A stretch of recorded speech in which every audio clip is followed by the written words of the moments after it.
Allez, c'est parti. On va pouvoir donc attaquer. Nous avons donc respectivement un Terry et de l'Aegis qui vont se taper dessus. Je vous disais tout à l'heure, voilà, bûche. Ouais, ok. On a, comment s'appelle-t-il? On a, pardon, Papou, qui est un prétendant à du top 8. Et de l'autre côté, on a Bûche, qui mine de rien, lui de son côté, a déjà réussi à gratter la sésame. Donc voyons voir s'il va être capable d'aller plus loin dans ce bracket. Pour l'instant, en tout cas, ça va s'affronter sur SBF.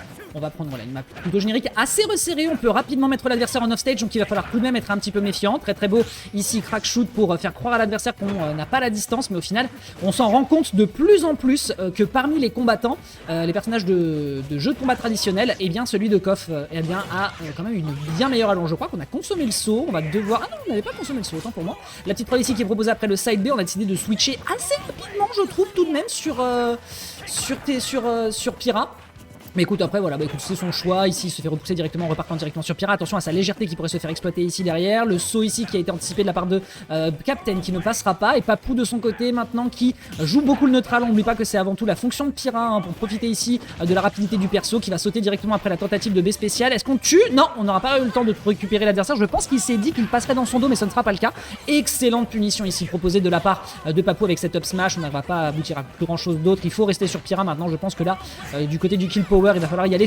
D'autant plus que là, il a besoin de le tuer dans les 8 prochains pourcents, sinon c'est le go, mais le go est enfin ici à l'affiche. On peut potentiellement proposer un power gazer selon l'option de l'adversaire, on peut potentiellement aller chercher un buster wolf.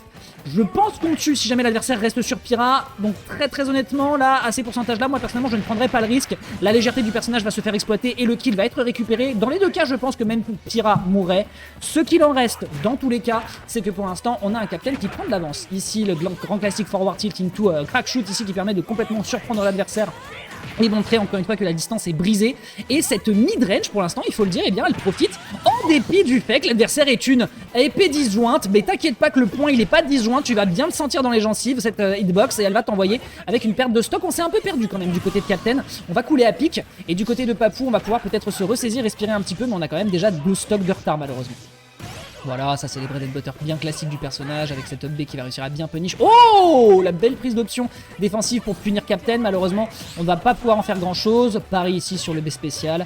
Comment il s'appelle d'ailleurs le B spécial? Est-ce que vous avez l'info dans le chat? Je me souviens plus comment s'appelle le B neutral de Terry.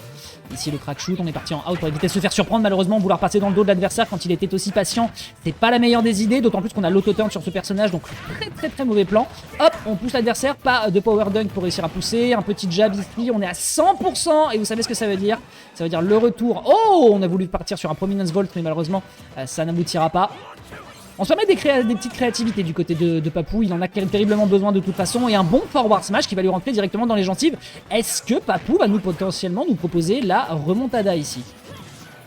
Ok, petite situation de punish dans le neutral, up tilt, il faut surtout pas air dodge hein, quand tu affrontes une Pyra, parce que malheureusement ta Fremdata aura toujours raison. Les situations de frame trap sont beaucoup trop simples avec le personnage. Voilà, encore une fois ici la roll malheureusement qui est punie directement. À 69%, ça pourrait être une situation de remontée. Hein. Oh, le forward smash ici qui était dévastateur. Heureusement la réplique a été offensive du côté de Captain et lui permet de tenir le choc. Je ne pense pas qu'il meure, hein, il mourra pas de très peu. Le saut ici qui va être salvateur, mais l'option punitive de la part de Papou Tingo qui a été absolument splendide, lui permettant d'aller chercher cette première game. C'était un sacré tour de force tout de même de sa part. Franchement, félicitations, il a été très chaud pour remonter ici. Belle gestion des avantages, belle gestion des ressources de ses personnages. Captain qui tout de même ne démérite pas, il a eu l'avance la majorité de la game. Il va falloir juste qu'il serre un peu plus la vis, sinon malheureusement, ce sera Papou qui partira en winner. Mais là, il faut le dire, effectivement, c'était un joli tour de piste. Un très beau punish. Heureusement que Papou, d'ailleurs, a eu la bonne idée de partir offensivement pour contrer l'adversaire. Des fois, il faut le savoir, quand vous êtes en désavantage, de temps en temps, mix-up sur des situations offensives, ça peut vous sauver la vie, selon notamment, selon le knockback, selon la DI. Ça peut aider si vous avez des bonnes options out of tumble, out of knockback. Et là, en l'occurrence, c'était la bonne réponse. Donc là pour l'instant on envoie ici les grands classiques de Mythra, belle gestion ici en dash pour revenir directement sur un forward tilt, attention à ne pas sortir gratuitement du ledge. Bon, je pense pas que ça tuait mais il faut quand même avouer qu'un forward smash de Pyra en général c'est pas bonheur. Oh, belle roll, ça va finir directement sur un power dunk, 40% qui est récupéré de la part de Captain. Captain qui là a décidé de mettre peut-être un peu plus la vis offensive, là ici même option offensive pour sortir derrière de l'agression.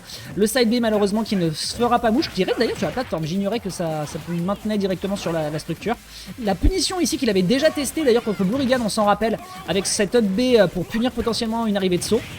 Là, c'est un up smash, hein. Ça tuera pas puisque ça mange très bien des bonnes grosses protéines en salle. Par contre, autant vers le haut ça va, autant vers les côtés sur Small Battlefield, c'est pas des lol. Et on se fera projeter par la grosse épée de Pyra qui réenchaîne derrière directement. Attention, cette fois-ci, on a de la rage, donc on va être obligé d'accepter qu'on pourra pas faire autant de bread and butter qu'on en faisait par le passé. Et ici, les dégâts sont quand même bien assénés, 52%. Là, par contre, il faut réussir à tuer cette dash attack qui était pas mal du tout. Et derrière, le B augmenté qui va permettre d'aboutir à une situation de kill encore une fois sur Pyra, même scénario qu'à la game précédente. Mais cette fois-ci, les compteurs sont à égalité avec une avance en faveur de Papou. Attention à ce B spécial, ça fait pas beaucoup de dégâts dans le shield, quoique le dernier est quand même assez vénère. Et là directement, direction de neutral, on n'oublie pas que c'est dans ces situations-là, avec cette pression qui est en train de s'accumuler du côté de Captain, que tout peut arriver. Soit au contraire, on fait comme Papou tout à l'heure et on se ressaisit, soit au contraire, l'adversaire se perd un petit peu et derrière la punish est récupérée. 53%, on est sur Pyra, le personnage est un peu plus pâteau à ces pourcentages-là, ce serait peut-être l'occasion de rester encore sur le perso. Mais non, on va carburer directement après cette punish, me semble de dash attack ou alors de forward tilt. Dans tous les cas, la longe de cet up smash va réussir à le cueillir et le propulser vers d'autres cieux. Et on a Papou qui est en train de récupérer totalement le momentum de la game à son avantage. À 83% tout de même, Pyra pourrait avoir de très gros problèmes. Encore une fois, une réponse offensive, hein. Si jamais Papou commence à l'anticiper, ça pourrait potentiellement être très dévastateur. Dommage pour ce grab ici, le side B qui va être contré. On préfère jab pour mettre l'adversaire en situation d'off-stage. C'est une bonne option de la part de Captain. Mais malheureusement, Papou reprend tout de suite le terrain. Le foresight, hein, qui permet encore une fois de ramener le rythme de la game complètement pour soi, gratuitement. Ah, cet up B qui va être puni. Oh, alors ça, ce drag down, merde, c'est pas un drag down, c'est un cross-up. Ce cross-up était nickel. Il a été salvateur, je pense. Ok, bien vu ici l'up B. Je sais pas si c'est un shield poke, mais en tout cas, les dégâts sont là. Et là on est sur Pyra. Est-ce que c'est une bonne idée de rester sur Pyra? Le personnage a la mobilité, le personnage a les frames data pour l'aider.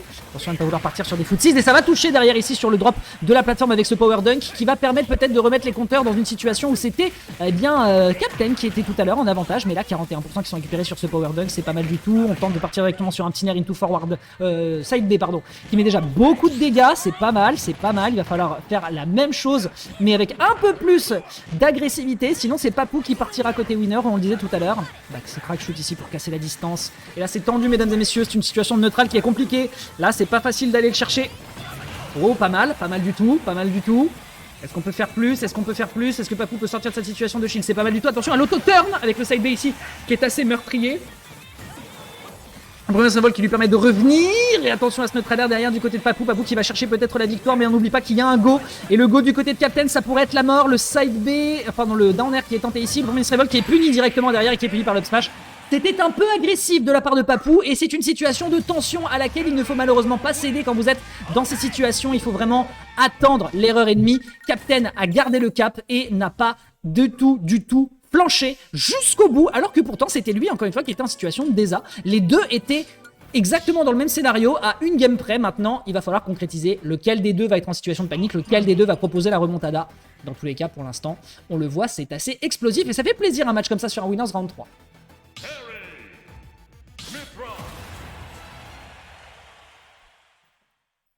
Allez c'est parti, on enchaîne.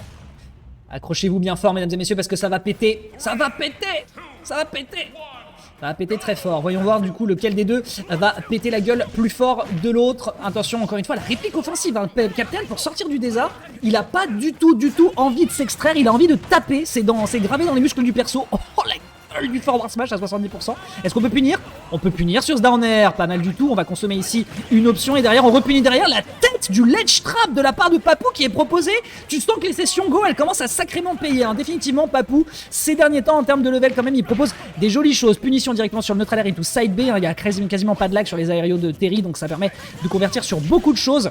Merci à toi Sakurai d'avoir respecté un petit peu les codes de coffre. Derrière on pousse l'adversaire directement sur cette très bonne dash attack. Est-ce qu'on veut retenter le down air? Ça sera pas réussi ici au terme de timing. Bien vu ici de la part de Papou tout de même qui maintient l'adversaire en off stage. Beaucoup d'options qui ont été consommées tout de même de la part de Captain et qui se fera cette fois-ci complètement avalé par ce neutral B.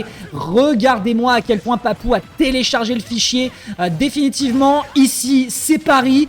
Dégagez avec votre chouf. dégagez avec votre Rhône, nous on a la scène, et clairement celui qui est sur la scène, eh bien c'est clairement Papou avec son avance. Captain quand même qui reste un petit peu sur le centre de terrain, qui pourrait exploiter des choses, notamment avec le fait qu'on reste sur Pyra, la rage ici qui est bien exploitée du côté de Papou qui quand même permet de prendre beaucoup de dégâts, le forward smash quand même sur une air dodge qui aurait pu être dévastateur. On n'arrive pas à trouver l'hitbox, on ne tuera pas ici Pyra puisqu'on manque de rage malheureusement, mais de l'autre côté on tient le choc derrière. Attention, Starry Grab, ça aurait pu être puni, mais malheureusement ce ne sera pas le cas de la part de Papou de Captain qui va récupérer ici enfin le power dunk à 155%, 56% sur sa dernière stock. On a vu de quoi il était capable de tout à l'heure en termes de remontada. On est obligé de subir ici de par l'énorme range de l'épée de son adversaire. Mais pour le moment, il est en train de subir très très fort. Se pourrait-il que le capitaine se fasse aborder et qu'il doive lâcher son navire? Pour l'instant, en tout cas, on a l'air d'avoir une stratégie qui est prête à le couler à pic. Le down air ici qui a été bien tenté. Le B neutral qui va être puni directement par l'adversaire avec un excellent Buster Wolf en conversion. Ici, Captain qui ne perd absolument pas le nord. Derrière, est-ce que ça peut tuer sur ce power dunk? Malheureusement, non, puisqu'on n'est pas sur une situation de corner. Et on va punir ici avec une excellente réplique directement sur le Power Gazer, mesdames et messieurs. Est-ce que on n'est pas en train d'assister à un gros match entre les deux joueurs? C'est vraiment du très beau niveau qui nous est proposé. Neutraler, le side malheureusement qui est perdu. Dommage, il était un petit peu trop sûr de lui. Va falloir faire gaffe parce que le ledge trap, il nous l'a montré Papou. C'est très très chaud. Le forward qui ne fonctionnera pas. Down throw ici derrière. Est-ce que Captain peut montrer que finalement j'aurais mieux fait de fermer ma gueule parce que les Lyonnais sont trop forts? Power Gazer malheureusement qui est mal agencé. Est-ce qu'on peut punir du côté de Papou qui prend le center stage, l'avantage positionnel qui est pour lui, qui est récupéré sur le CB? Il a pu s'en sortir. Il a pu s'en sortir avec un excellent. Non, mais Papou, deux games de suite, deux games de situation panique qui sont récupérés ici avec le dashback into punish. C'est dommage, les situations clutch, ce sont sur les situations clutch que Papou se perd un peu.